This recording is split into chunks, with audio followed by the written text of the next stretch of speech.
8-year-old Tyler ran across the gas station parking lot, tears streaming down his face. His small voice broke through the rain. "They took my mom. Please help me." The boy stumbled toward a group of bikers who had just pulled in to refuel. His shoes slipped on the wet ground as he cried out again, "The cops took my mom." Jake Morrison, the leader of the Road Devils Motorcycle Club, switched off his Harley and pulled off his helmet. At 45, with tattooed arms and a streak of gray in his beard, he looked every bit the kind of man people avoided on the street. But behind that rough image was a sharp mind. Jake had once studied law before walking away to start the club. He crouched down so he could look the boy in the eye. "Take a breath, kid," he said gently. "Tell me what happened." Tyler sniffed and wiped his nose with his sleeve. "My mom cleans offices at night," he said quietly. "Today, she saw some cops doing bad stuff, with drugs and money. When she came home, they showed up and said she was the drug dealer. But she's not. She didn't do anything wrong." Jake's right-hand man, Tommy "Tank" Rodriguez, stepped closer, listening carefully. A former soldier with 2 medals of honor, Tank could recognize corruption when he heard it. "Where did they take her?" Jake asked, his voice steady but his eyes dark with anger. "To the Pine Street police station," Tyler replied. "The fat cop with the mustache said she'd disappear if anyone tried to help her." Jake and Tank exchanged a hard glance. They knew exactly who that was, Detective Robert "Bobby" Carson.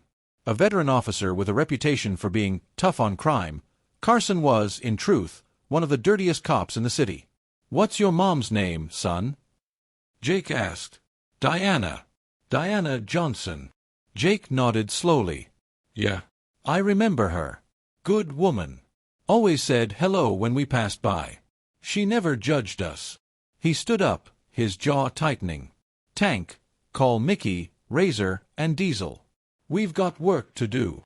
None of them said it out loud, but they all knew what Jake was thinking. This wasn't just about Diana. It was about every person like her who'd been crushed by people like Carson. And the detective was about to learn the hard way that judging people by how they look can be a serious mistake. If you're following this story of how a group of bikers decided to fight back against police corruption, hit that subscribe button, because what happens next proves that sometimes real justice comes from the most unexpected places. Meanwhile, inside the Pine Street police station, Diana Johnson was facing a nightmare of her own.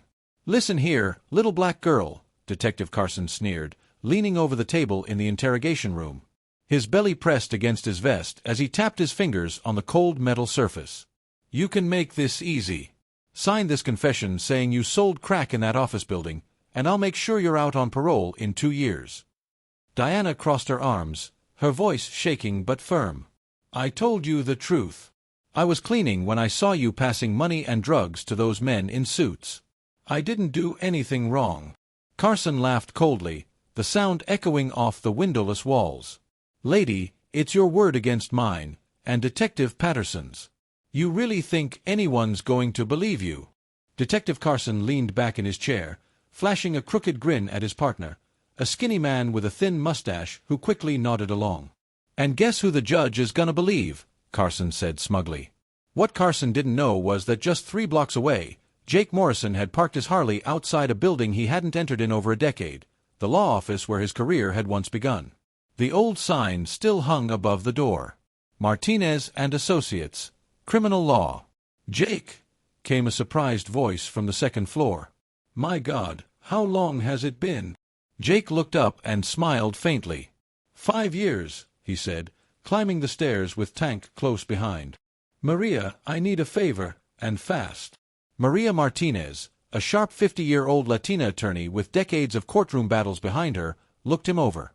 The tattoos, the leather jacket, the gray beard, he looked rougher now.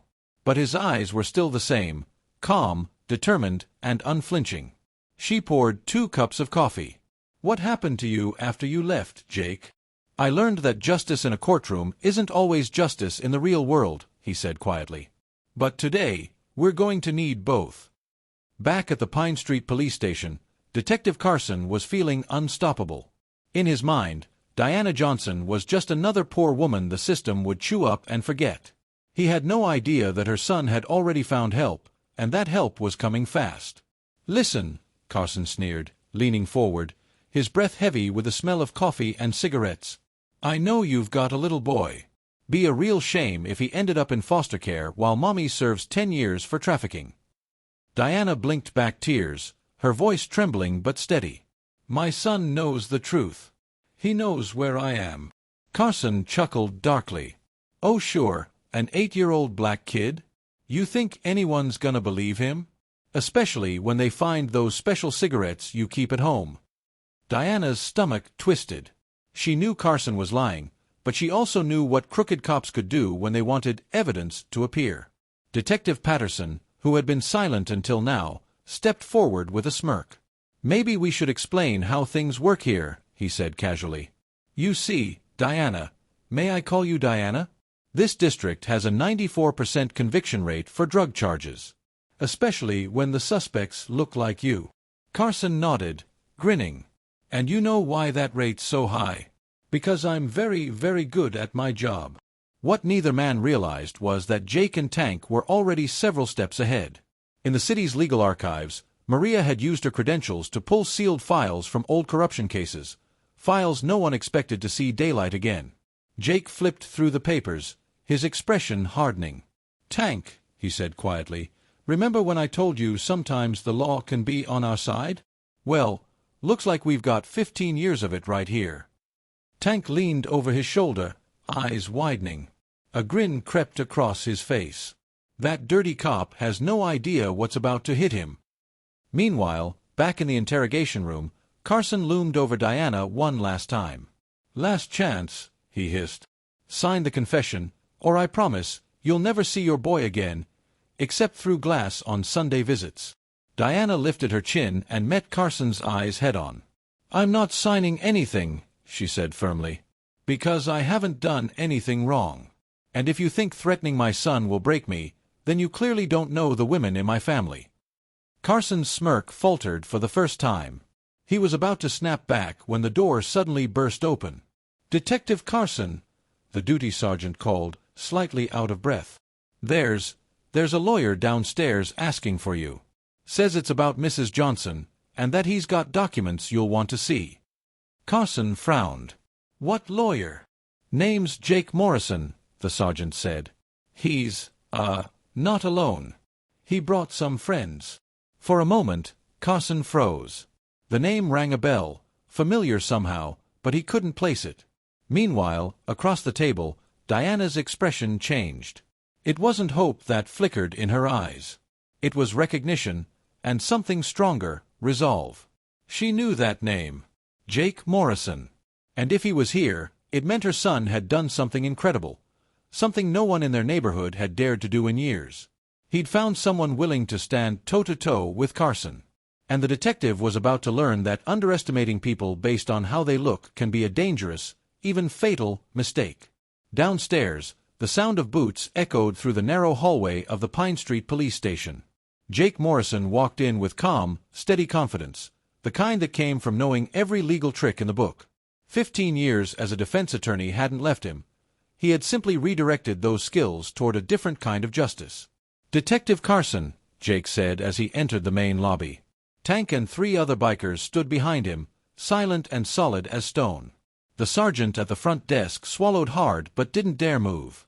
Jake offered a polite, professional smile. "Jake Morrison, attorney at law. I'm here to represent Ms. Diana Johnson." Carson came swaggering down the stairs, adjusting the belt that barely held up his gut. "Lawyer," he scoffed, looking Jake up and down. "What kind of lawyer rides with a biker gang?" "The kind," Jake replied evenly, "who doesn't charge a dime when justice is being abused." He set a briefcase on the counter between them. "I'd suggest you take a look at these before continuing your interrogation." Carson snatched the briefcase with a smirk. "Listen, biker boy. I don't care what fake papers you printed off the internet. Diana Johnson was caught red-handed with—" "I strongly recommend," Jake interrupted smoothly, his tone cold and professional, "that you open the folder before finishing that sentence." There was something in Jake's voice, steady, razor-sharp, that made Carson hesitate. He flipped the latches and opened the briefcase. "The first document," Jake said, "is a court order for all security footage from the Oak Street office complex for the past 6 months. Carson frowned, scanning the letterhead. That doesn't prove anything, he said defensively. Recordings can be edited. Jake didn't flinch. The second document, he continued, is an internal affairs report on your personal finances. It shows consistent $15,000 deposits that don't match your official salary. Carson's face turned red. You're fishing in dangerous waters, Morrison. Tank stepped forward, his massive frame blocking part of the hallway. His voice was low but dangerous. Boss, want me to show him what fishing in really dangerous waters looks like? Jake raised a hand slightly, signaling him to stand down. Not yet. He looked Carson dead in the eye. The third document, Jake said slowly, sliding another paper across the desk, is where things start to get interesting. It's a sworn statement from Marcus Williams, the accountant for Riverside Construction Company. Development projects, Jake finished calmly, showing that you and Detective Patterson received consulting fees in exchange for fast-tracking certain building permits. Carson's eyes darted across the pages. His hands began to tremble as he flipped through the documents. These are just accusations, he stammered. There's no solid proof. Oh, but there is, Jake said, reaching into his leather jacket. He pulled out a tablet and unlocked it with a swipe. My former law partner, Maria Martinez, still has access to the city's digital archives. We did a little digging and cross-referenced your bank deposits with permit approvals over the past 2 years. He handed the tablet to Carson. On the screen was a spreadsheet so detailed it left little to argue with, dates, dollar amounts, and permit approvals that lined up perfectly. Jake's tone was calm but sharp. Let's see, $15,000 deposited on Monday. $2 million construction permit approved on Tuesday. Funny coincidence, right? Except it's happened 23 times. The color drained from Carson's face. Patterson, who had come downstairs to see the commotion, froze in the doorway. Carson, he whispered, his voice shaking. Maybe we should. Shut up, Patterson. Carson barked, though the authority in his voice was gone. Beads of sweat rolled down his forehead. These documents could be forged. Jake let out a genuine laugh for the first time since he walked in. Forged? You might want to think twice before saying that, Detective. The fourth document in that folder is a preliminary FBI report on corruption in the city's urban districts. Guess which police station has been under investigation for the past 6 months? He tapped the tablet again. The FBI seal appeared on screen, along with a list of names. Carson's face went pale as he spotted his own, highlighted in yellow under Priority Interest. That's impossible, he whispered. No one knew about this investigation. No one knew officially, Jake said quietly. But when you have the right contacts in the federal system, the truth has a way of reaching those who still care about real justice. Tank stepped forward, towering over Carson. His voice rumbled low and steady. You know what the difference is between us and you, Carson? We might look dangerous on the outside, but at least we fight for the people who've been wronged. You wear a badge to hide how rotten you are inside. Carson's breathing quickened. He looked around the lobby, realizing the room had fallen silent. Even the sergeant behind the desk was pretending to read paperwork, trying to stay out of it. Then Mickey Razor Thompson, the quietest of the group, a former private investigator, stepped forward with his own briefcase. Jake, he said calmly, show him the best part. Jake opened the case and pulled out a stack of glossy photographs. He spread them across the counter one by one. These, he said, are photos of you and Detective Patterson accepting envelopes from Thomas Riverside last Thursday. He glanced toward Mickey. Razor here's got a talent for photographic evidence. Carson's jaw dropped as he stared at the images, clear, time-stamped, and damning. His last shred of composure slipped away. The photos were sharp and undeniable. Carson and Patterson were caught in a dark parking lot, taking an envelope from a man in a suit. You could see everything, the money being counted, the handshake, and Carson slipping the envelope into his own car's glove compartment. Jake looked up from the files. That meeting, he said, happened exactly 1 day before Diana Johnson saw the same thing. Quite the coincidence, don't you think? Carson's hands began to tremble. He realized he'd walked right into a trap.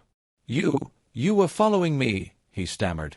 Not you personally, Mickey replied with a sly grin. We were investigating the Riverside development for money laundering. You just happened to appear in the photos. Lucky for us. Tank chuckled.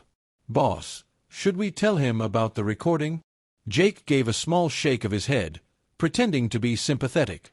Carson, I hate to break it to you, but Diana Johnson is a lot smarter than you thought. When she saw you that Thursday, she recorded the whole thing on her phone. Carson went pale. That recording, that's not admissible in court. Actually, it is, Jake said, clearly enjoying himself. Diana was on public property. The conversation was audible from where she stood, and she had good reason to feel unsafe. It's perfectly legal. Patterson finally spoke up. Carson, we need to call our lawyer. No. Excellent idea, Jake said, closing the folder. You'll definitely need one. Because he checked his watch, 15 minutes, copies of all this will be sent to the district attorney, the police chief, the FBI, and every major news outlet. Carson tried to regain control. You don't know who you're dealing with. I have powerful friends in this town. I'm protected. Tank laughed hard. Protected? Your so-called protector will be too busy saving himself once the FBI starts asking questions. Jake snapped the folder shut. Now, Detective Carson, I suggest you release Diana Johnson and drop all charges immediately. Unless you'd prefer to explain to a grand jury why you arrested the only witness who can prove your crimes. Carson still didn't grasp what had happened. He had underestimated Jake Morrison and the network of people who stepped up when justice looked the other way. His arrogance blinded him to a simple truth. Real justice often comes from the most unexpected people. As Carson stood there, pale and shaking, watching his career fall apart, Jake Morrison gave a small, calm smile, the kind that comes when you know the system that failed is finally turning on itself. Carson made one last desperate move. He grabbed the phone at the front desk. I'm calling the police chief. He'll stop this nonsense right now. Jake smiled as if he'd been waiting for that line. Ah, Chief Thompson. Funny you mention him. Tank, show him document number 5. Tank opened another folder and handed over a transcript. This, Jake said, is the recording of Thompson's call to the FBI on Monday. He offered full cooperation in exchange for immunity. Looks like your protector decided to protect himself first. Carson's jaw dropped. No, that's impossible. Thompson would never. Jake interrupted quietly. Thompson saw the same evidence you're looking at. When he realized we had bank records showing the $200,000 he took over the last 3 years, he became very cooperative. Patterson started inching toward the door, only to realize that Mickey Razor was standing in the way, calm, relaxed, but clearly making sure no one left before things were settled. Jake pulled out his phone, a faint smile on his face. Here's the best part, he said. Diana Johnson didn't just record your conversation last Thursday. She also took photos of the license plates, the faces, and she streamed the entire thing live to a private Facebook group. Carson's throat went dry. She streamed it live. 47 people watched you take cash from Thomas Riverside in real time, Jake replied, showing him the screen. The video's already been shared more than 1,000 times. And the comments, they're eye-opening. Tank began reading a few aloud. That's the cop who arrested my cousin for medical marijuana. My family lost our home because of Riverside's deals. Now I get why his permits were always approved. Carson lunged for the phone, but Jake calmly pushed his hand away. I wouldn't do that if I were you, Jake said evenly. The video's already on the FBI's servers. Destroying evidence would just be one more charge to add to your list. That's when Patterson finally cracked. Carson, they know everything. The warehouses, the meetings, even the money we hid in the station safe. Shut up, you fool. Carson shouted, but the damage was done. Jake nodded. Thank you for confirming that, Detective Patterson. Mickey, did you get that? Mickey lifted a small recorder. Every word, boss. Just then, the station door opened. 3 men in suits entered, FBI badges shining on their jackets. Detectives Carson and Patterson, one of them announced. Agents Martinez, Cohen, and Williams. You're under arrest for corruption, extortion, and conspiracy against civil rights." Carson's eyes darted wildly. "This is a setup. You planned all this." Agent Martinez shook his head. "No, sir. Mr. Morrison simply gave us evidence of crimes you committed on your own. There's no trap in exposing the truth." Patterson broke down completely, tears running down his face. "Please. I have a family. Kids. I'll cooperate. I'll tell you everything." Carson tried one last threat. "You don't understand who you're dealing with. Riverside Development has powerful friends, connections all the way to Washington." Jake actually laughed. "Carson, are you really still that blind? Riverside has been under federal investigation for a year. You were never the main targets. You were just part of the cleanup." Agent Cohen nodded. "Operation Clean Foundation has already charged 17 people, 3 mayors, 2 judges, and a dozen businessmen. You two were the last names on the list." As the agents handcuffed Carson and Patterson, Jake turned toward the stairs. A few moments later, Diana Johnson appeared, calm, free of restraints, her dignity untouched despite the long hours of interrogation. Jake gave her a respectful nod. "Miss Johnson," he said softly. "I'm truly sorry for everything you've endured," Jake said quietly. "Your son Tyler showed incredible courage when he reached out to us." Diana nodded, tears of relief streaming down her cheeks. "Thank you. I didn't know if anyone would ever believe me."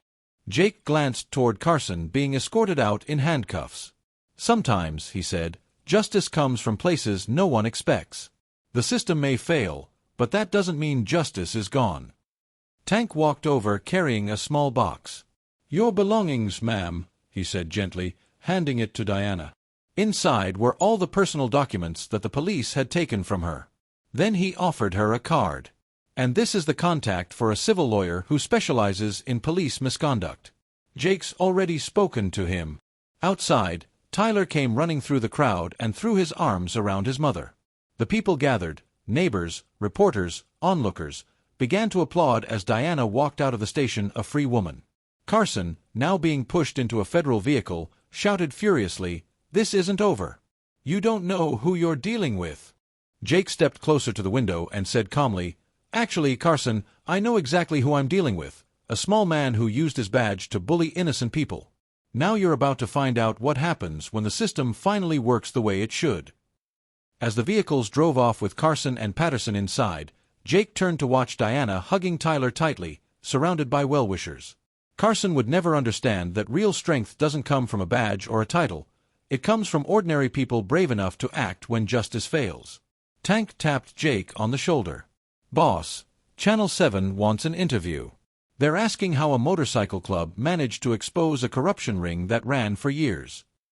Jake smiled, still watching Diana lift her son in her arms. "Tell them," he said, "that real justice happens when people who care decide to act, no matter what side of the law they're on." The irony was almost poetic. Carson had spent his career judging people by how they looked, assuming bikers were criminals and hard-working families like Diana's were powerless. But in the end, the so-called criminals knew the law better than he did, and the woman he tried to silence turned out to be smarter and stronger than anyone imagined. As the sirens faded and the crowd began to disperse, one question lingered in the air. How could an entire web of corruption collapse because a desperate little boy asked the right people for help? And maybe even more important, what would happen when the whole city learned that true protection came from those they had always misunderstood? 6 months later, the city looked very different. Carson was serving 15 years in federal prison. Patterson became a cooperating witness, trading information for a lighter sentence. The Riverside Development case uncovered a massive corruption network spanning 3 states. Diana Johnson was not only cleared of all charges, she became a local hero. Her lawsuit against the police department resulted in $2.3 million in damages. With that money, she opened her own cleaning company, hiring other working mothers from her community. Justice, at last, had found its way home. Tyler, now 9 years old, often spent his afternoons at the Road Devil's workshop. There, Jake Morrison taught him about civil rights and how the justice system really works, the part they don't teach in school. The boy had become something of a local hero, the kid who had the courage to run to the right bad guys. Jake never went back to practicing law officially, but through the Road Devils, he quietly kept helping people who had been wronged. Over time, Operation Road Devils became an urban legend, a story about bikers who showed up when the system failed the most vulnerable. The irony was that Carson, now serving his sentence, found himself surrounded by men he had once arrested unjustly. Inside those prison walls, his old badge meant nothing. His protection was gone. During a local TV interview, Tank summed it up better than anyone else could. People judge by what they see. They think a uniform makes a hero and leather makes a criminal. But the truth is, character doesn't wear a uniform. The most powerful words, though, came from Diana herself. "My son taught me that courage isn't about never being afraid," she said. "It's about asking for help when you need it, even if that help comes from a place you never expected." Today, a small memorial stands in the town square honoring Tyler Johnson, the boy who reminded a whole community what true bravery looks like. Every year, Jake and the Road Devils gather there, keeping the promise that real heroes rarely wear capes. Carson tried to destroy an innocent family. Instead, he destroyed only himself. And Diana learned that justice doesn't always come from the courts. Sometimes it comes from the people the world underestimates the most. If this story moved you and reminded you never to judge someone by their appearance, subscribe to the channel for more powerful stories that prove real justice still exists whenever brave people choose to stand up and act.